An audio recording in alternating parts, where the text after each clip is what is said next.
Fala família, bem-vindos ao canal Brasil em Foco. E essa notícia vem diretamente dos Estados Unidos com Paulo Figueiredo. Trump vai autorizar operações contra PCC e Comando Vermelho no Brasil. Fiquem até o final para entender tudo com clareza e vamos deixando os créditos na plataforma para o Paulo Figueiredo. E não se esqueça de deixar o seu comentário e de dizer de qual cidade você vê esta matéria, para que possamos saber até onde está chegando a nossa audiência. E já se inscreve, ativa o sino e compartilha esse vídeo para que chegue a mais pessoas. Sem mais enrolações, vamos à matéria. Quem que ficou fora do escudo das Américas? Se pergunta aqui: Brasil, México, Cuba, Nicarágua e o Haiti. Todos os paraísos da porra do crime organizado. E não coincidentemente, todos governados pela esquerda. Porra, tem que ser muito burro pra não ver isso. E ainda tem um outro importante, que é o do crime transnacional. Já falamos muito sobre isso aqui no programa. E sobre... Só um minuto que eu tenho... Tentando aqui dar um... Eu estava falando, tem um outro componente, que é o componente do crime transnacional, que impacta muito severamente os Estados Unidos e encontra no Brasil, do governo Lula, um refúgio seguro. E se a gente está falando em doutrina Monroe sendo colocada em prática, não tem como eu deixar de falar, por exemplo, portanto, do memorando da Casa Branca, através do qual Donald Trump autorizou a execução de operações cibernéticas contra organizações criminosas transnacionais, como, por exemplo, o nosso, como diz o Lula, né? O nosso PCC e Comando Vermelho. E aqui também fica clara a razão para o desespero do Lula. Porque os narcotraficantes são, junto à China, o principal aliado do partido que, não à toa, se chama PT, Partido dos Traficantes. Ontem, então, eu estou falando que o presidente Trump assinou um memorando presidencial de segurança nacional com o título Expandindo a capacidade de combate ao crime cibernético transnacional. Esse memorando, ele organiza o uso de autoridades federais pré-existentes e cria dentro do National Coordination Center, o NCC, um programa para que empresas privadas americanas, previamente selecionadas, passem a executar, sob direção, autorização escrita e supervisão do governo, duas espécies de atividades contra organizações criminosas estrangeiras qualificadas: vigilância cibernética secreta e operações cibernéticas de efeito, inclusive interrupção, degradação ou destruição de infraestrutura digital. Com esse memorando, as empresas parceiras do governo dos Estados Unidos vão poder acessar os sistemas utilizados por essas organizações criminosas, obviamente sem autorização das organizações criminosas, e produzir efeitos negativos ou mesmo incapacitantes nesses sistemas. É óbvio que, sendo algo digital, isso não está restrito ao território dos Estados Unidos. O que vai ter de narcoterrorista, traficantezinho no Brasil preocupado com isso é brincadeira. Agora, fugindo do sensacionalismo, essa não é uma autorização do Trump para sair hackeando qualquer criminoso. Tem critérios, né, que são critérios objetivos. Por exemplo, o fato de que os alvos devem satisfazer a definição de Cyber-Enabled Criminal Organizations, chamam de CETCO, né, CETCO. E também que cada ação executada contra eles precisa ser previamente autorizada pelos diretores do NCC. O NCC, só para vocês entenderem, é um órgão que tem um cara do Departamento de Justiça e o outro do Departamento de Segurança Nacional, né, Segurança Doméstica. Agora, a pergunta que não quer calar é a seguinte: PCC e Comando Vermelho se encaixam nessa definição de Cyber-Enabled Transnational Criminal Organizations? Bom, essa é uma discussão interessante, apesar da resposta não ser tão fácil quanto querem fazer parecer. O PCC e o Comando Vermelho foram designados em junho de 2026, depois de uma árdua campanha nossa aqui nos Estados Unidos, como Foreign Terrorist Organization, FTOs, e Specially Designated Global Terrorist, SDGTs. Né? Ou seja, organizações terroristas estrangeiras e terroristas globais especialmente designados. Essa designação abre portas para uma série de sanções, restrição de imigração, repressão a apoio material financeiro, tanto às organizações em si quanto aos seus integrantes, mas não coloca automaticamente na categoria de organização criminosa transnacional cibernética, que seria a tradução mais direta para aquele CETCO ao qual eu estava me referindo.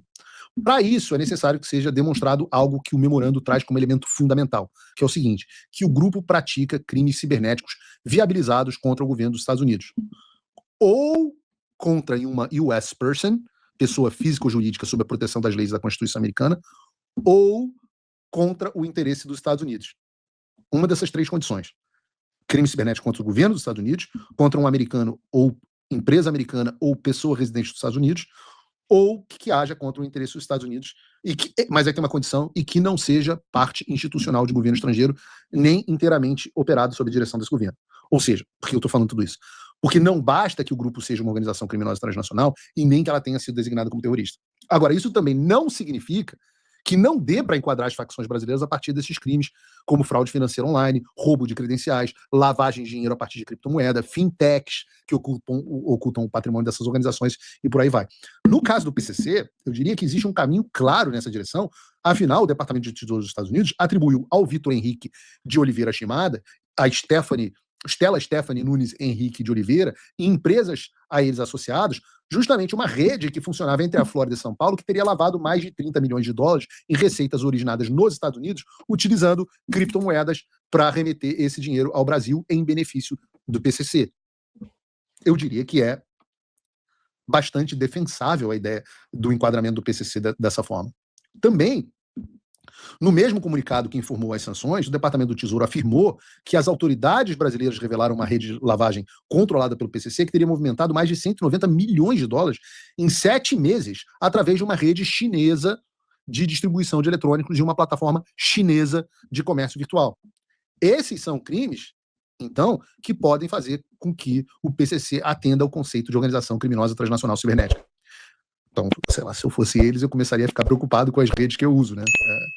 Nunca se sabe quando os Estados Unidos estão monitorando. Mas significa que os Estados Unidos agora, as empresas americanas podem atuar, sim, fazendo operações secretas para a vigilância dessas pessoas, desses indivíduos, do PCC. Eu falei do PCC, quanto ao Comando Vermelho, as evidências que ligam a facção a crimes cibernéticos ou digitalmente, né, viabilizados contra o interesse dos Estados Unidos, elas já são um pouco mais fracas, pelo menos até por enquanto. É notório que o Comando Vermelho não é tão organizado quanto o PCC. O Comando Vermelho é Rio de Janeiro, meu irmão. Rio de Janeiro é esculhambação, é mais porradaria, esculhambação. PCC é coisa de paulista, meu. PCC é organizado, entendeu? Tem reunião, tem time sheet, entendeu? Tem conference call.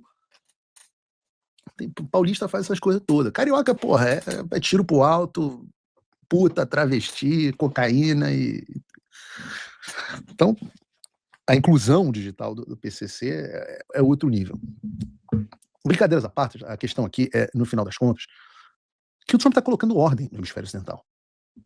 Acabou o tempo em que potências estrangeiras, em que narcoterroristas, criminosos perigosos tocavam horror no nosso continente sem que acontecesse nada com eles.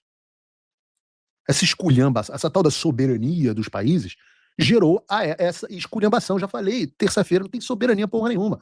Lula está entregando o Brasil para um eixo do mal. Um eixo do mal que traz pobreza, repressão, injustiça, sob o aplauso dos capitalistas da Faria Lima. O que não deveria nos preocupar, no entanto, é justamente a razão do Lula pensar que uma campanha contra o narcoterrorismo ameaça a reeleição dele.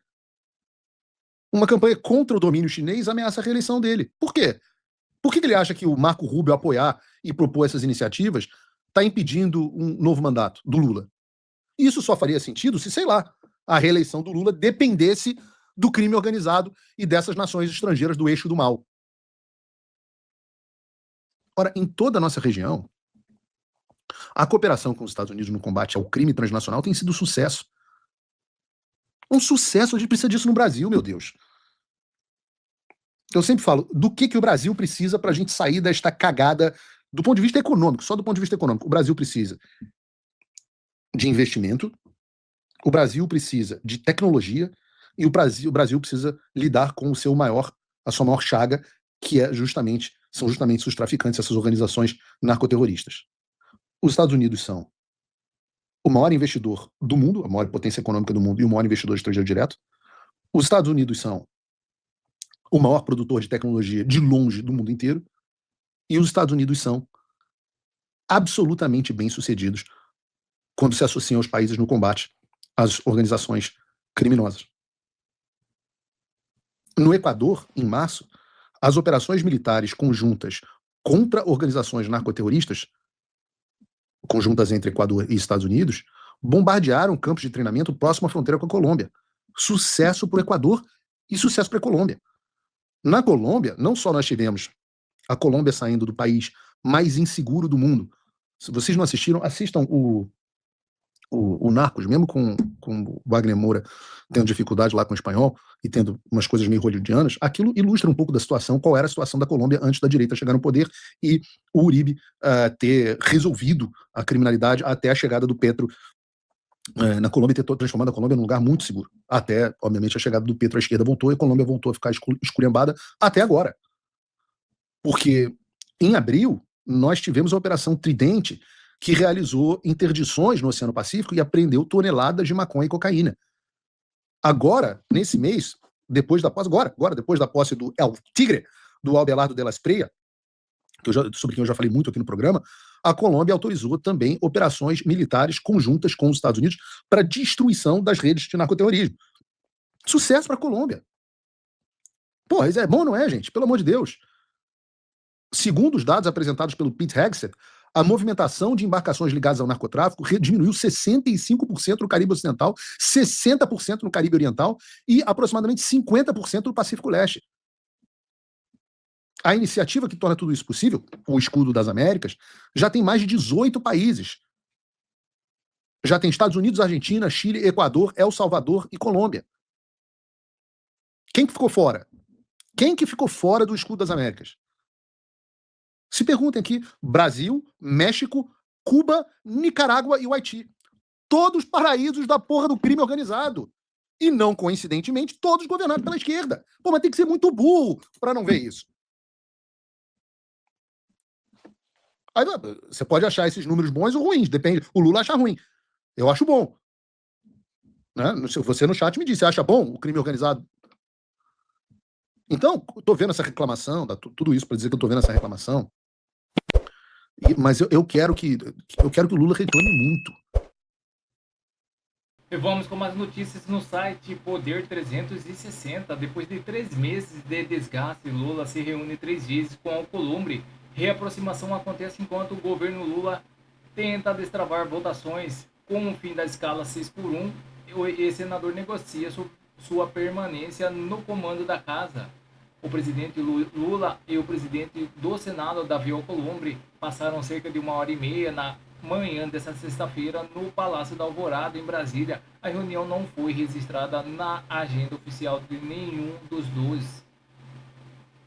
É o terceiro encontro dos dois em 10 dias. A reaproximação veio depois de meses de desgastes e de vácuos na relação entre Planalto e o comando do Senado. A nova reunião foi realizada 2 dias depois do encontro que Lula e Alcolumbre discutiram o avanço da pauta do governo no Senado. Na ocasião, o ministro José Guimarães e o líder do governo no Senado, Tereza Leitão, afirmaram que a relação estava toda destravada. Entre os temas discutidos está o fim da escala 6x1. O governo quer que a proposta avance antes das eleições, mas Alcolumbre ainda não deu data para a votação e deve reunir os senadores antes de decidir o encaminhamento. O tema também entrou nas negociações políticas para a sucessão do Senado. Nas reuniões anteriores, o governo também pediu ao presidente do Senado o avanço antes das eleições da PEC da Segurança Pública e do projeto sobre minerais críticos. Também foram discutidas medidas provisórias que precisam ser votadas pela Casa. Depois da saída de Alcolumbre, chegou ao local José Guimarães, ministro da Secretaria de Relações Institucionais. Lula está no Alvorada para gravar uma entrevista ao programa Não Inviabilize. Então é isso, pessoal. Essas são as notícias que estão circulando nas mídias da internet. Não se esqueça de se inscrever, deixar o seu like e clicar no sino para mais informações sobre política. Agradeço a todos pela audiência.